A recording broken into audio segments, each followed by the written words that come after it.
I'm going to share with you the 10 keys to unlock what I call your quick brain, right? These are the 10 things scientifically proven to help you be faster, smarter, and better, to optimize your brain health and your fitness.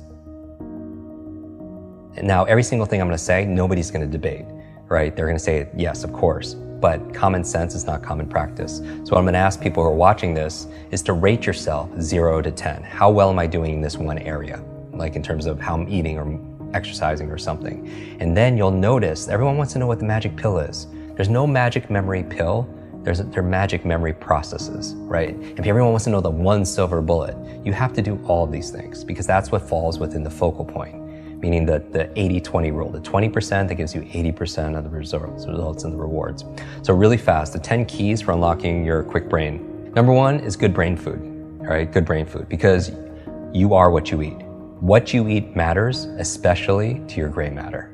There's certain foods that are really good for your brain, and you probably eat most of these foods as you are, because I know you're very... Blueberries, yeah, all like blueberries is like, I call them brain berries, and avocados and the good fats and all of them. So there's 10 of them that I recommend, and so they're really excellent. They're very neuroprotective and such, including dark chocolate. So dark chocolate is good. What's good for your mood is generally good for your mind. But so a good brain diet is number one. So just rate yourself on a scale of 0 to 10. How good is your diet? All right. Number two is killing ants. Automatic negative thoughts, your self-talk. And so what I would recommend people, 0 to 10, how's that feel? How well are you doing? And not only that, but maybe going on a little fast or a cleanse. Like we cleanse the food we eat and things we put in our body, but what about the thoughts that we're putting in our body? Try to do 30 days of no negative thoughts. I mean, yeah, one day. Or not complaining or something right, like no that. Complaining challenge, because it's just, again, people get so addicted to these things like, complaining, and whatever you're rehearsing, you're literally rewiring your brain to get more of that. It's not law of attraction. There's a law of action that's going on. That makes it, because all behavior is belief driven.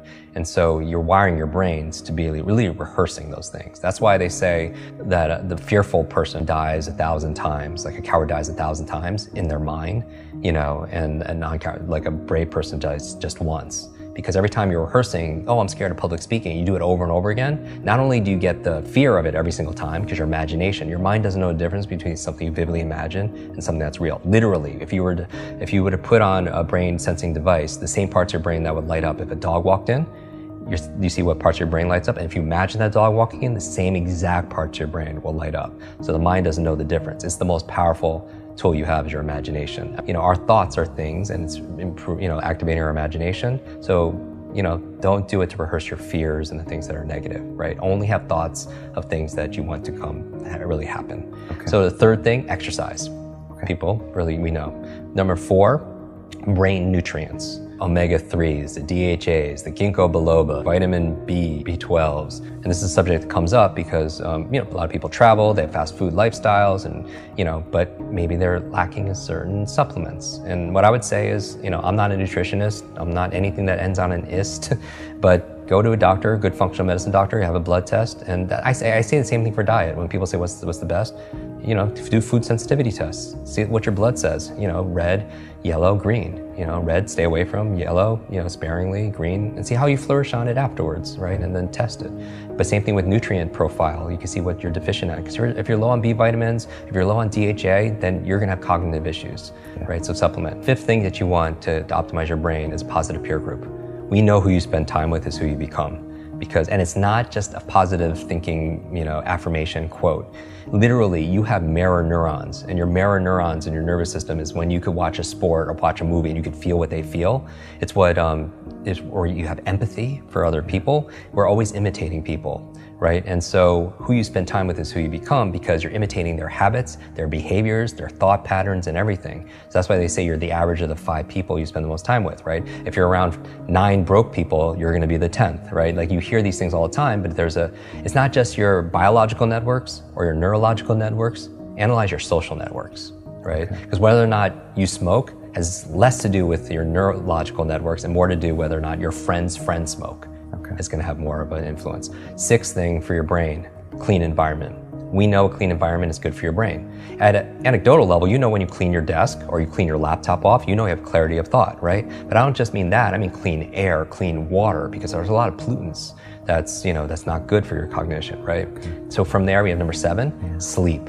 This is a big one for so many people. Sleep is so important for your brain for 3 reasons. Number one is where you consolidate short to long-term memory. Everyone who pulled an all-nighter back in university, that hurt you because you need that sleep. Number 2, it's where you clean out the plaque that could lead to brain aging challenges. And that's what the latest research is saying in terms of leading to dementia and such. And then the third reason is because when you dream. And here's the thing, you're like, what does that have to do with anything, Jim? It's like, you don't know how many amazing ideas and invention, literature, works of art came in dream states. Like, did you know, like I mentioned Mary Shelley, here in London, Frankenstein came to her in a dream. Paul McCartney came up with Yesterday in his dream. Like a chemist came up with the periodic table in his dream. Elias Howe created the sewing machine in his dream, right? Like, what are you dreaming about late at night? Because when you are working all day and you're learning all day, your brain doesn't shut off at night. At night, it's more active. People don't realize that. You think it's just not happening. It's actually more active, and it's coming up with solutions and it's integrating stuff in the form of dreams. Number 8 is brain protection, meaning that, like I work with a lot of athletes, high performer athletes. Concussions are a big deal. Yeah. Right. And I've had a number of TBIs, traumatic brain injuries, but not just that. I did a whole episode on electromagnetic fields. Like, people don't realize that like our smart devices, like our brains didn't really evolve to have like all this electricity like right by our brains, and I read recently that 90% of kids sleep with their phones underneath their pillows. I mean, who knows the effect that's having? So better avoid it. Protect your brain, wear a helmet. And then finally, 9 and 10, ninth key to keeping your brain alive is new learnings, right? The neurogenesis and neuroplasticity means neurogenesis, you could create new brain cells the day you die. Science never thought that. Neuroplasticity is saying you could create new connections. The way to improve neurogenesis, neuroplasticity, 2 things, novelty and nutrition. Just like when you're an athlete, just like training your body, you give it novelty or stimulus, and then you feed it with nutrition, right? And so that's how you build your mental muscles too. Finally, number 10, stress management. Stress management, meaning people don't realize it because it's invisible, but it's like you don't realize how much stress you're under until you're on vacation or you're getting a massage. You don't realize because it's all there all the time. It's like the fish that they don't see the water because it's there all the time. So what are we doing to cope? Meditation, relaxation, massage, yoga, whatever it is that gets us stressed.